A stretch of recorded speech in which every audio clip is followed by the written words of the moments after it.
No la llamamos cárcel, la llamamos purgatorio. Pero Jesús la llamó cárcel. Sea encarcelado en la cárcel. Usted puede decir, esa cárcel es el infierno. Nosotros decimos,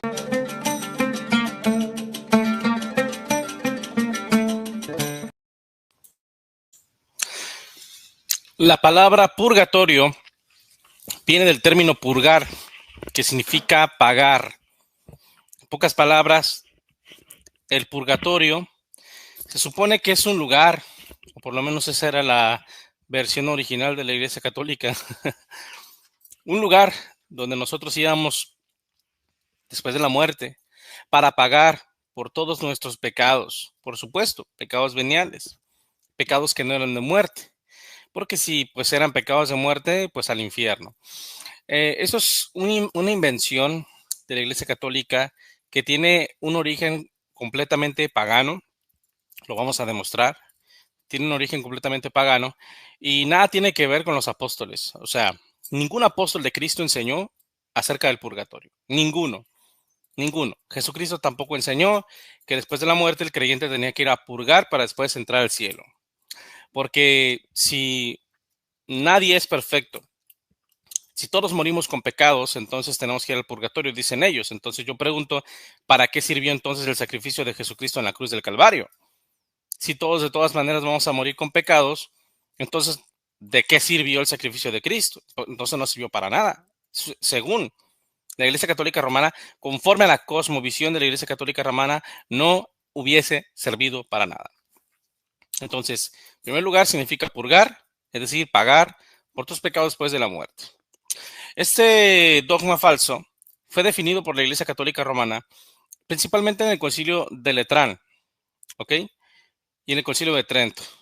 Tenemos en el Concilio de Trento, más que nada en el Concilio de Trento, porque empezó una discusión, una disputa en el siglo XVI con Martín Lutero y las cabecillas de la Reforma Protestante, principalmente por la doctrina del purgatorio, la cual estaba siendo usada para recaudar dinero mediante las famosas indulgencias, que era pues comprar el perdón de Dios pues por unas monedas. No solamente obtenías el perdón temporal por algún pecado que hubieses cometido, sino que te ofrecía cientos de años de perdón. Podrías pecar, podrías violar la ley de Dios y de los hombres y no ibas a ser culpable porque ya habías pagado a la Santa Sede una indulgencia. La otra situación es que también acortaba tu tiempo de instancia en el purgatorio, también podías sacar a tus familiares del purgatorio, era un gran negocio que tenía como propósito financiar la Basílica de San Pedro. Eso es un dato histórico irrefutable que absolutamente nadie lo puede negar. El que lo niegue pues es una persona fanática que pues simplemente quiere tapar el sol con un dedo. Entonces, esta doctrina, como decía, ya tenía sus orígenes en el paganismo. Del paganismo pasó a la filosofía platónica, la filosofía griega.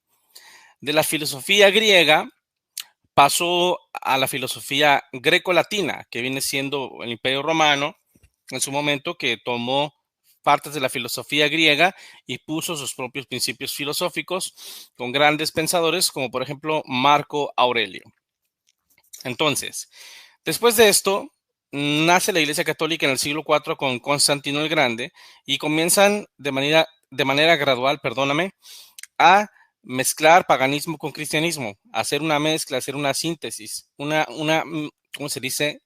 A mimetizar, una sincretización, esa es la palabra. Lugar donde ellos llegaban a evangelizar supuestamente con la espada, pues la manera de convertir a los paganos era pues agarrar sus costumbres paganas, redimirlas, cristianizarlas y hacer una versión cristiana de esas costumbres paganas y de esa manera pues se ganaban a los paganos. Lo mismo pasó en este caso, amados hermanos, con el falso purgatorio. Todas las doctrinas, todas las religiones, todas las culturas paganas tenían una versión de purgatorio, ahorita lo vamos a ver. Solo lo que hizo la Iglesia Católica fue tomar ese purgatorio en el cual todos creían y cristianizarlo. Esto pasó con el Papa Gregorio Magno o Gregorio el Grande. Él fue el primer pontífice de la Iglesia Católica Romana en proponer la doctrina del purgatorio, en proponer cristianizarla, redimirla y definirla como un dogma de fe divinamente revelado, algo, por supuesto, extrabíblico, y no solamente extrabíblico, sino también antibíblico. Después de la propuesta de Gregorio Magno, muchos personajes históricos aceptaron esta doctrina y otros, como vamos a ver, la rechazaron.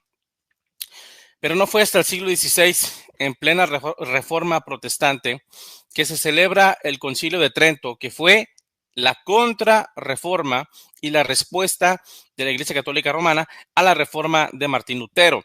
En ese concilio fue cuando se estableció y se reafirmó las indulgencias y el purgatorio como una verdad infalible, divinamente revelada al magisterio y al sumo pontífice de la Iglesia Católica Romana. Entonces, ese es el origen de esta doctrina. Muy bien, vamos a ver aquí sus antecedentes históricos con lo que viene siendo su origen pagano. Me voy a basar en mi libro Purgatorio y el Gran Engaño. Estamos en el capítulo primero, en la página 14. Y dice así: no hubo ninguna mención del purgatorio durante todos los primeros siglos de la Iglesia. Sin embargo, el emperador romano Teodosio decretó que el cristianismo debería ser la religión oficial del imperio. Entonces miles de paganos llegaron a la iglesia y trajeron con ellos sus creencias y tradiciones paganas. Una de esas creencias paganas era la de un lugar de purificación a donde las almas iban para hacer la satisfacción de sus pecados. Este concepto se extendió ampliamente cerca del año 600 después de Cristo por Gregorio Magno, como lo acababa de decir hace un momento, el cual desarrolló este engaño por medio de supuestas visiones sobre un fuego depurativo. Conforme a la Enciclopedia Católica, Gregorio afirmó que la iglesia que tenía que pagar por sus pecados lo tenía que hacer por medio del sufrimiento, es decir, que debía ser quemada por el fuego para poder acceder a la alegría del cielo. Aquí vemos claramente cómo se le cae la mentira a Rigbo Ardón, a Luis Toro y a toda esta bola de farsantes, con todo respeto lo digo, que dicen que el purgatorio no es un lugar, que no es un fuego literal, que es un estado espiritual, que es un estado del alma. Eso es una mentira. Todo el tiempo enseñaron que era un lugar literal. Todo el tiempo, incluso hasta crearon leyendas del purgatorio. Tanto así que Dante Alighieri escribió de esto en su obra La Divina Comedia. Habló sobre el purgatorio y habló de la puerta que llevaba al purgatorio. Entonces, ¿de dónde se basa esta gente para decir que no es cierto que el purgatorio es un lugar, que no es un lugar literal, que es un estado espiritual del alma? No, ellos sí creían que era un lugar literal con llamas de fuego literales que literalmente quemaban a las personas antes de entrar al cielo. Como vemos, pues, en la fe original de los verdaderos cristianos, la creencia pagana del purgatorio no formaba parte de, ya que los cristianos genuinos sabían que los apóstoles nunca enseñaron sobre un lugar o estado intermedio entre el cielo y el infierno, por el cual se debía pasar para que todos pudieran acceder a la casa del Padre. Por tanto, es imperativo resaltar que el purgatorio es una creencia 100% pagana, que nunca fue proclamada por el Señor Jesucristo ni por los apóstoles, ni siquiera por los santos profetas de Israel. Durante la era apostólica del siglo I, la apostasía no se había manifestado en su máximo esplendor. Fue entre el siglo II y IV que la apostasía se consumó con la unión del Imperio Romano pagano y los obispos apóstatas, que dejaron la verdadera fe para fundar una religión híbrida, que no es otra cosa que la combinación de paganismo más cristianismo. Para nadie es un misterio ni un gran secreto el hecho de que la religión romanista es una mata de paganismo, herejías, blasfemias y terribles contradicciones. Por esta causa, amados, debemos comprender que todas las doctrinas extrañas que el romanismo enseña no tienen su origen en la doctrina cristiana apostólica o profética. En realidad, esta doctrina tiene su origen en el paganismo. Por esa causa, con la ayuda de Dios, haremos una indagatoria histórica para descubrir los verdaderos orígenes de la doctrina del purgatorio. Aquí tenemos, por ejemplo, lo que es el purgatorio egipcio, que se le conocía como el Dat. En este caso, el Dat era el segundo cielo. Perdón. Sí, era un cielo inferior. El Dat era un cielo inferior según la religión egipcia. El Dat era la antesala del reino celestial de Ra.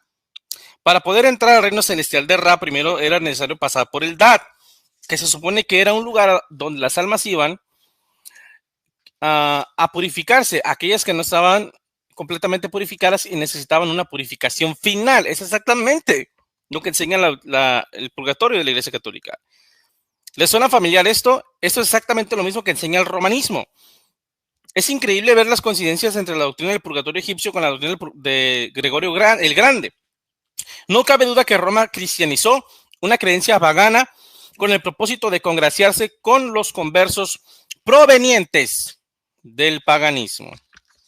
Los textos de las pirámides grabados durante el Imperio Antiguo lo denominan el Dat y se muestra como un mundo celeste situado debajo de la tierra. Como un mundo celeste situado debajo de la tierra. ¿Ok? Seguimos leyendo. Encima del Dat se encontraba el reino celeste de Ra, al que solamente el faraón fallecido podía acceder. El Dat estaba regida por Horus, el dios halcón de naturaleza celestial. Anubis es la divinidad que preside a los espíritus de los hombres denominados occidentales, que tras su muerte irían al cielo inferior. En él estaban aquellos espíritus que todavía no eran absolutamente puros. Era un lugar donde situaban la constelación de Orión. Los textos de las pirámides muestran la creencia de que los mundos celestiales eran inmensas masas de agua en las que habría diversos lugares de purificación. Más lejos estaría el reino celestial de Ra, y más distante aún las inescrutables profundidades del Nun. Como todos ustedes pudieron notar, la idea de un lugar o un estado intermedio entre el cielo y el infierno no es una idea cristiana, ni es una idea que le fue divinamente revelada al falso Papa Gregorio Magno, sino que es una creencia absolutamente pagana. Los egipcios creían exactamente lo mismo.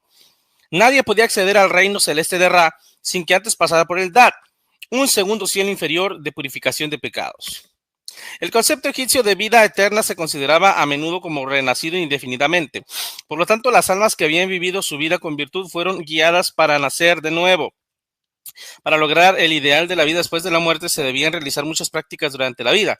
Esto puede haber incluido actuar con justicia y seguir las creencias del credo egipcio. Además, los egipcios enfatizaban los rituales completados después de que la vida de un individuo había terminado. En otras palabras, era responsabilidad de los vivos llevar a cabo las últimas tradiciones requeridas para que los muertos pudieran encontrar rápidamente su destino final. En última instancia, el mantenimiento de una moral religiosa elevada tanto por parte de los vivos como de los muertos, así como el cumplimiento de una variedad de tradiciones garantizaba a los difuntos una transición más suave hacia el inframundo. Análisis. En este caso podemos encontrar una gran similitud con las misas gregorianas o los sacrificios de expiación por los muertos, los cuales básicamente son la creencia que sostiene que se puede ayudar a las almas del purgatorio a salir de ahí, por medio de sacrificios rogando por el perdón de sus pecados. También se menciona que era en base al estado en el que moría la persona, era el lugar a donde iría. Es decir, si la persona moría en un estado de gracia, iba directamente al cielo. Pero si la persona moría con un pecado, tenía que ir al Dat para ser purificado hasta que estuviera lo suficientemente puro para poder entrar al reino celestial. Definitivamente esto es lo mismo que enseña Roma sobre el purgatorio. En el Catecismo numeral 1030, dice que los que mueren en amistad con Dios, pero imperfectamente purificados, sufren una purificación final antes de entrar a la alegría del cielo. En realidad no hay ninguna diferencia entre el purgatorio egipcio y el purgatorio romanista, ¿sí? En realidad es exactamente el mismo credo pagano. Estas evidencias denotan la clara falsedad de la doctrina fraudulenta del purgatorio. A lo largo de los siglos, el pueblo egipcio decoró sus tumbas con sarcófagos, con hechizos, lo equivalente a rezos por los muertos, y textos religiosos con la esperanza de ayudar a los muertos en el más allá. A medida que la cultura egipcia desarrolló, esos textos también evolucionaron volviéndose más complejos y extensos en su naturaleza.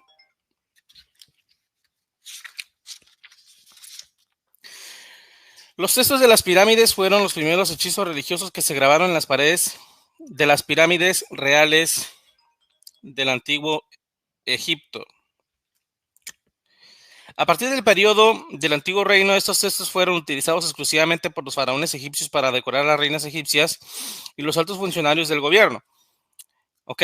Después de esto, se empezaron a utilizar los textos en las pirámides y en sus tumbas también.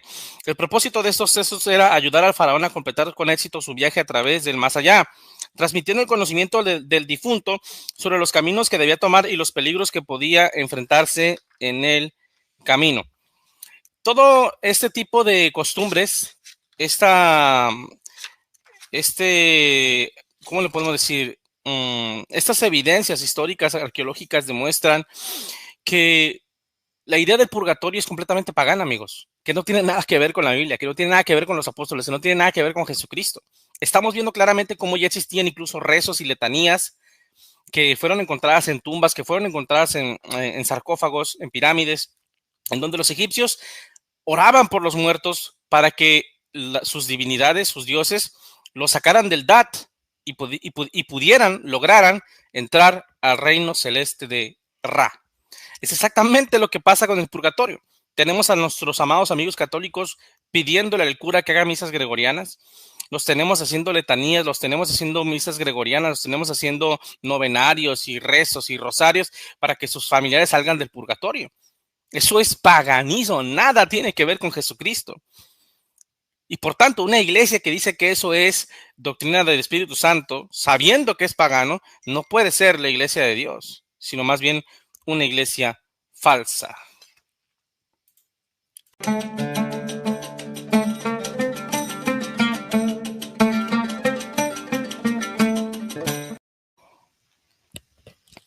El purgatorio budista hindú, versión hindú, lleva por nombre Nāraka, el Nāraka. ¿Qué es el Nāraka? Bueno, básicamente es lo mismo. Es un sitio de tormento, como estamos viendo en la ilustración, donde van todos aquellos personajes que tienen un alto nivel de karma.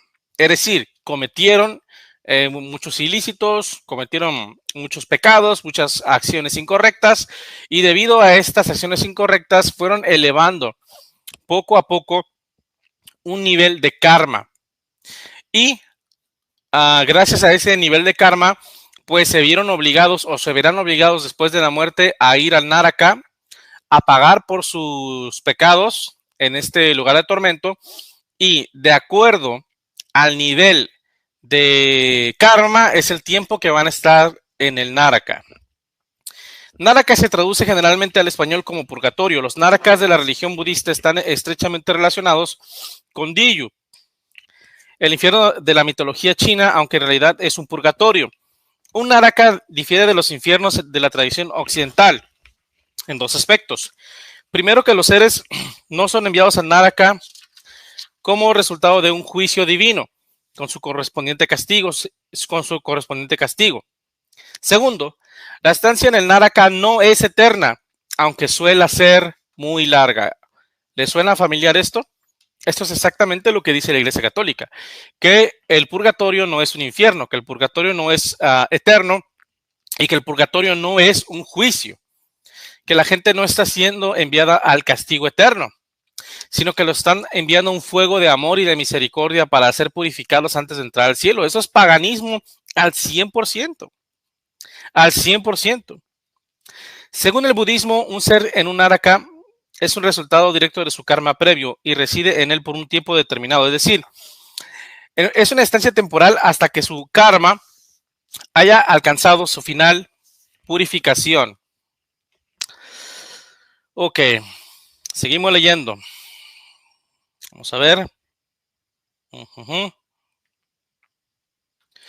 En otras palabras, después de que su karma negativo termine y se agote, podrá renacer en alguno de los mundos superiores como resultado de un karma anterior que no había madurado todavía.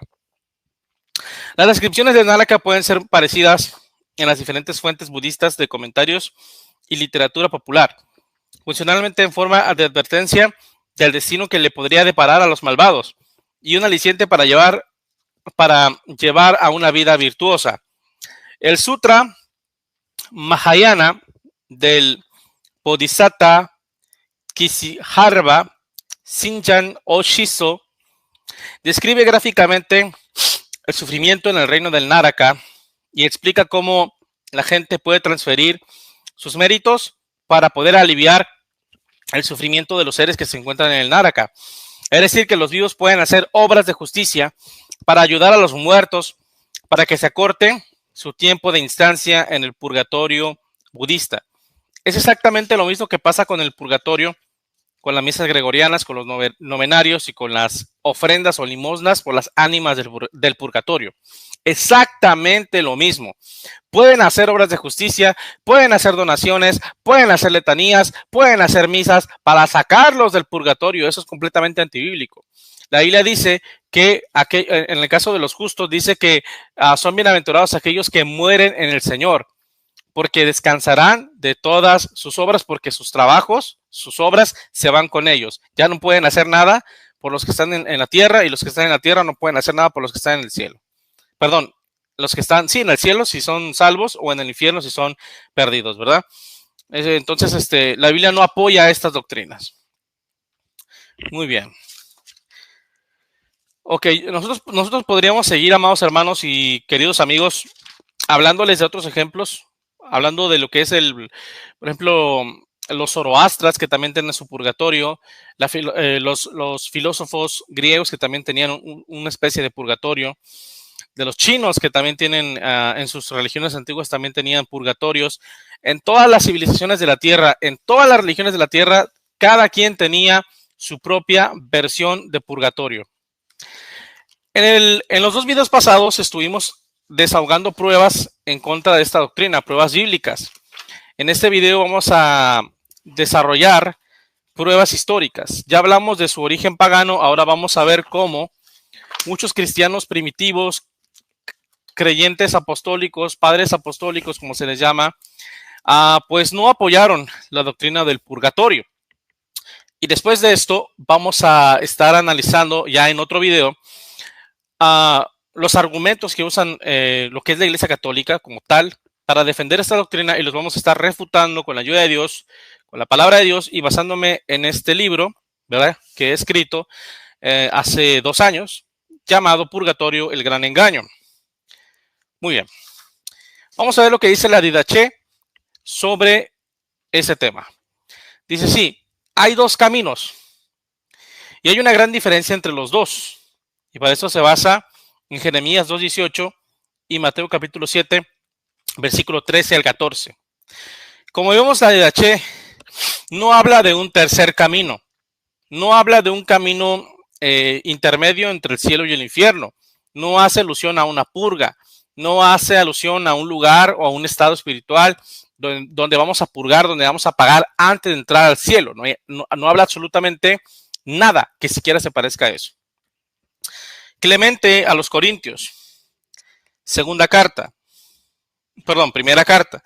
Esa es la manera, amados, en que encontramos salvación, a saber, Jesucristo el sumo sacerdote de nuestras ofrendas, el guardián y ayudador en nuestras debilidades.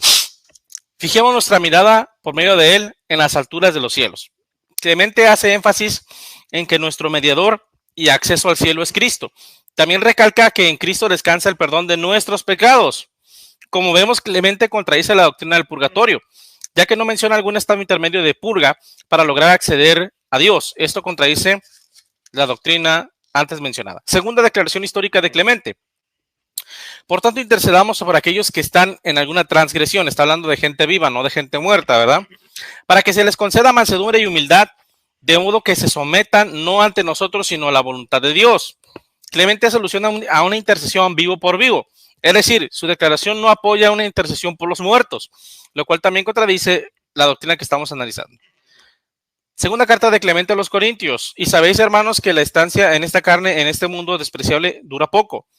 Pero la promesa de Cristo es grande y maravillosa, a saber que el reposo del reino que será, sobre el reposo, del reino que será la vida eterna. Clemente menciona descanso para el creyente después de la muerte, dejando en claro que el creyente no pasará por ninguna purga antes de entrar al reino de los cielos, sino que simplemente tiene una entrada directa a un lugar de descanso sin pasar por ningún estado espiritual o un lugar literal de tormento para poder purificar sus pecados veniales.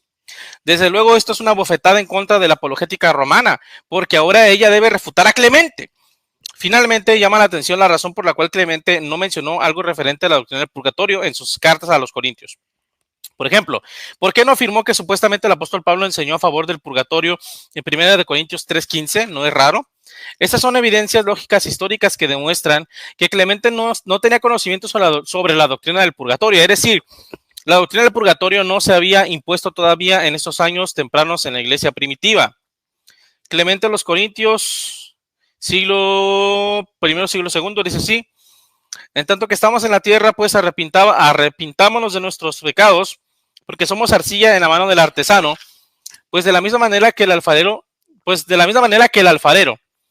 se está moldeando de una vasija y se deforma o rompe en sus manos, él le da forma nuevamente, pero una vez que la ha puesto en el horno encendido, ya no puede repararla. Del mismo modo nosotros, en tanto que estamos en este mundo,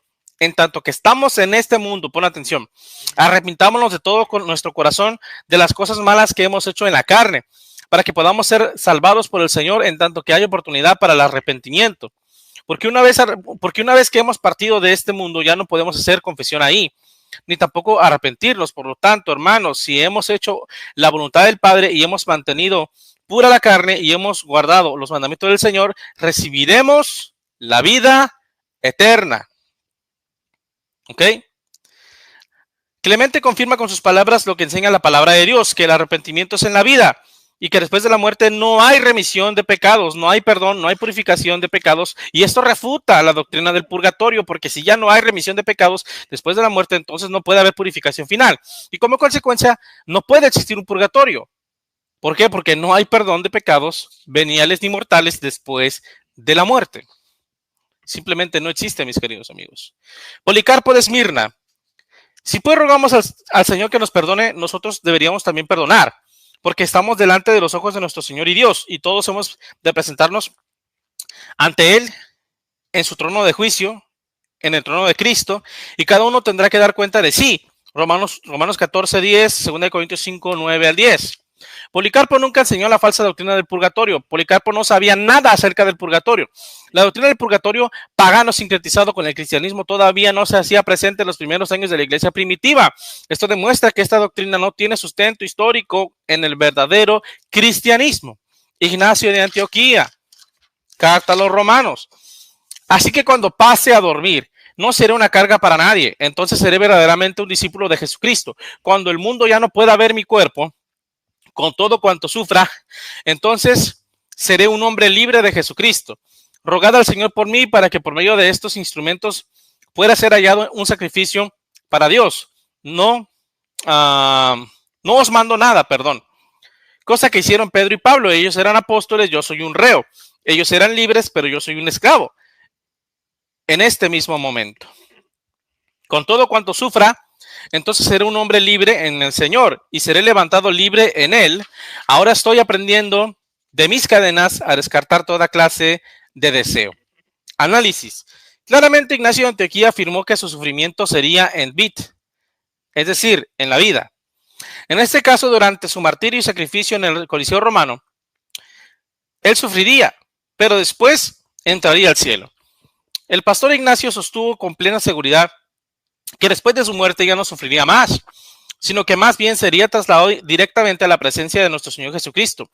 Esas declaraciones históricas apenas del siglo I refutan por completo la enseñanza del purgatorio, ya que se demuestra que el creyente irá a un lugar de descanso después de su muerte y no a un estado de tormento temporal. El pastor de Hermas, siglo I: después de que tú hayas dado a conocer todas esas palabras que el Señor me mandó que te revelara, entonces todos los pecados que ellos hayan cometido con anterioridad, les serán perdonados. Sí, y también todos los santos que han pecado hasta el día de hoy, si se arrepienten de todo corazón y quitan de su corazón la doblez de ánimo. El pastor de Hermas recalca que el método y el procedimiento para ser perdonado es el arrepentimiento, y que este arrepentimiento es en vida y no después de la muerte.